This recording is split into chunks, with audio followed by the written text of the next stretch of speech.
আয় আল্লাহ, ওই মা নাই বাড়ি গে মা আবা ডাক দিতে পারে না, বাড়ি গে আব্বা আব্বা ডাক দিতে পাই না। ওই বাবা মা কোনদিন আর সন্তানের নাম ধরে ডাকে না। আয় আল্লাহ, বলো বাবা মার কবরটাকে জান্নাতের টুকরায় পরিণত করিয়া দাও। আয় আল্লাহ, ওই অন্ধকার কবরবাসী আল্লাহ করে তাকিয়ে আছে। আল্লাহ, কবর আমার একটা ঘর, সব বিচ্ছুর ঘর, কেউ তো একাই থাকতে পারবে না। আল্লাহ, তোমার দয়া ছাড়া কেউ একা থাকতে পারবে না।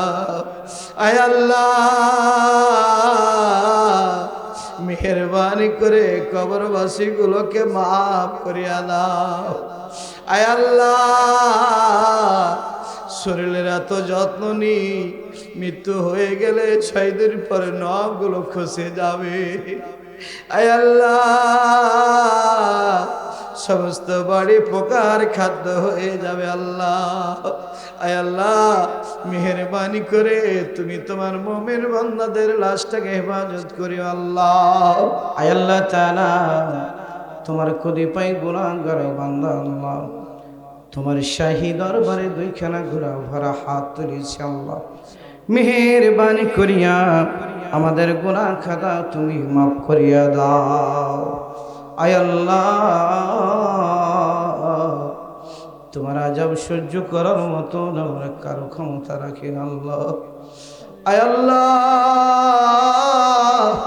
আমাদের বয়সের মানুষগুলো কত মানুষকে মাটি চাপা দিয়ে এসেছি। আল্লাহ, আয় আল্লাহ, এই দুইখানা হাত দিয়ে কত মানুষকে মাটি চাপা দিয়ে এসেছি। আল্লাহ, মেহেরবানি করে সেই সকল মানুষগুলোকে তুমি মাফ করিয়া দাও। আয় আল্লাহ, কবরবাসী হা করে তাকিয়ে আছে। আল্লাহ, কোন সন্তান কোন ওয়ারিস আমার জন্য একটু দোয়া করে দান করে। আয় আল্লাহ, এমন কোনো ব্যক্তি নাই যার আত্মীয় স্বজন একটা কবরে নাই। মেহেরবানি করে কবরের সবটুকু পৌঁছে দাও। কবরের আযাব থেকে নাজাত দান করো। আল্লাহ, অনেকের বাবা নাই, জনম দুঃখের মা দুনিয়ায় নাই। আয় আল্লাহ, ওই মায়ের দিকে তাকালে কবুল হজের সবার সব হয়ে থাকো। আল্লাহ, আয় আল্লাহ, ওই মা নাই বাড়ি গে মা আবা ডাক দিতে পারে না, বাড়ি গে আব্বা আব্বা ডাক দিতে পাই না। ওই বাবা মা কোনদিন আর সন্তানের নাম ধরে ডাকে না। আয় আল্লাহ,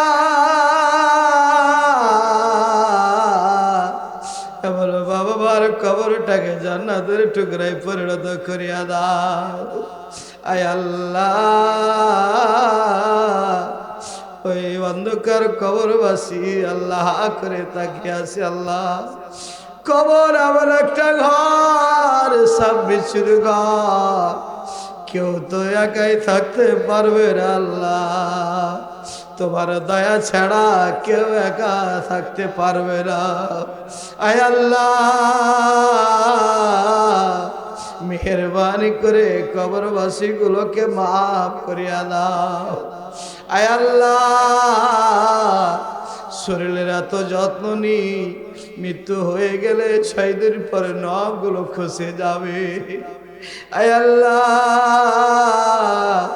সমস্ত বাড়ি পোকার খাদ্য হয়ে যাবে। আল্লাহ, আয় আল্লাহ, মেহেরবানি করে তুমি তোমার মুমিন বান্দাদের লাশটাকে হেফাজত করিও। আল্লাহ, আয় আল্লাহ, যতগুলো দান হয়েছে কারো নাম প্রকাশ পেয়েছে। আল্লাহ, কারো নাম প্রকাশ পাইনি, কারো দান কম কারো দান বেশি। আল্লাহ, মেহেরবানি করিয়া সকলের দানকে তুমি কবুল করিয়া নাও।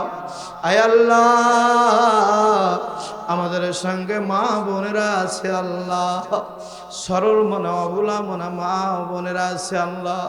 ছোট্ট অবস্থায় বিয়ে হয়ে শ্বশুর বাড়ি থেকে বাবার বাড়ি থেকে শ্বশুর বাড়ি এসেছে আল্লাহ, আর বাড়ি গিয়ে ওই বাবাকে বাবা বলে ডাক দিতে পারে না, মাকে খুঁজে পায় না। ওই বাবা মা আর কোনোদিন মোবাইল ফোনে মেয়ের খবর নাই না, ভালো মন্দ সংবাদ দিতে পারে না। আয় আল্লাহ, এমন মা বোনদের তুমি মাফ করিয়া দাও আল্লাহ। অনেক মা বোনদের সন্তান অসুস্থ, আল্লাহ তুমি সুস্থতা দান করিয়া দাও। অনেক মা বোনদের স্বামী অসুস্থ, আল্লাহ তুমি সুস্থতা দান করিয়া দাও আল্লাহ। অনেক মা বোন সন্তানকে বিদেশে পাঠিয়েছে আল্লাহ, আল্লাহ সেই সন্তানগুলোকে তুমি কবুল করিয়া নাও। মা সন্তানকে বিদেশে পাঠিয়ে কাটা কবুতরের মতো ছটফট করে কান্নাকাটি করে আল্লাহ, মেহেরবানি করে সন্তানগুলোকে তুমি ধৈর্য ধারণ করে তৌফিক দান করিয়া দাও, ইমানের ওপর কাজ করার তৌফিক দান করিয়া দাও আল্লাহ। অনেক মহিলা রয়েছে আল্লাহ, স্বামীকে বিদেশে পাঠিয়ে অসহায়ের মতন জীবনযাপন করে আল্লাহ। আল্লাহ মাসের পর মাস বছরের পর বছর স্বামীকে না পেয়ে সে একাই পরিবার পরিচালনা করে আল্লাহ। মেহেরবানি করে আমার মা বোনদের হেফাজতের দায়িত্ব তুমি নিজ কাঁধে নিয়ে নাও আল্লাহ। ধৈর্য ধারণ করার তৌফিক দান করিয়া দাও। স্বামীটাকে আল্লাহ তুমি হেফাজত করো আল্লাহ, সুস্থ দেহে আবার পরিবারের কাছে তুমি পৌঁছে দিও আল্লাহ। আল্লাহ অনেক বিদেশি ভাইয়েরা দান করেছে আল্লাহ, সকলের দান তুমি কবুল আর মঞ্জুর করিয়া নাও আল্লাহ। তুমি আমাদের সবার দোয়া কবুল করো, কঠিন আযাব থেকে তুমি নাজাত দান করো আল্লাহ। মরার সময় মুসলমান হয়ে যেন মৃত্যুবরণ করতে পারে আল্লাহ, সেই তৌফিক তুমি দান করিয়া দাও। আমাদের জবান দিয়ে বিশ্ব নবীর কালেমাটুকু জারি করে দিও, লা ইলাহা ইল্লাল্লাহু মুহাম্মাদুর রাসূলুল্লাহ সাল্লাল্লাহু আলাইহি ওয়াসাল্লাম।